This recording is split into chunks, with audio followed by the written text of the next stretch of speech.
আলহামদুলিল্লাহ। এই যে এখন আমার সময়টা কাটে সারাটা দিন এই যে প্রকৃতির মধ্যে আল্লাহ তাআলার রহমতগুলো নিয়ে আমার সময় কাটে। কারোর সাথে কথা বলার সময় নেই, টিভি সিরিয়াল দেখার সময় নেই, কোনো কিছুর মধ্যে নাই। মানে এত ভালো আছি আলহামদুলিল্লাহ, এত ভালো আছি। কারণ আমি যখন অন্যজনের সাথে কথা বলি, অন্যজনের দুটা কথা শুনি, হ্যাঁ, কথা বলতে বলতে আপনি দেখবেন যে ওখানে অন্যের সমালোচনা করছে, এটা হইছে ওইটা হইছে, ওই প্রসঙ্গে আপনি যখন দুটো কথা বলতে যাবেন ওখানে আপনি পেঁচে পড়ে যাবেন।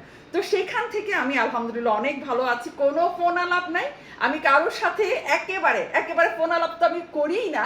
এই সারাদিন এই জিনিসগুলো নিয়ে ব্যস্ত থাকি। যখনই দেখা হয় ভাই বোনদের সাথে, বাবার সাথে, সবার সাথে, তখনই কথা বলা হয়, কিন্তু ঘন্টার পর ঘন্টা ফোন আলাপ কারোর সাথেই না, কারোর সাথে না। কারণ আপনি কথা বলতে গেলে ওখানে আপনি বেঁচে যাবেন। এই প্রকৃতির মধ্যে যে এত সুখ, এত শান্তি, আপনি যখন এই প্রকৃতিগুলোকে আপনার ঘরের পরিবারের সদস্য করে ফেলবেন, তখনই আপনি বুঝবেন আপনি কত শান্তিতে আছেন, কত শান্তিতে আছেন, আল্লাহ তাআলার রহমত কিভাবে আপনাকে ঘিরে রেখেছে।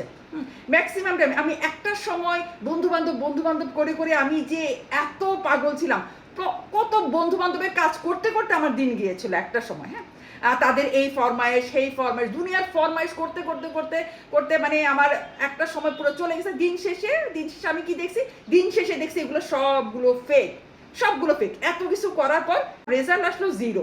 এত কিছু করার পর বন্ধু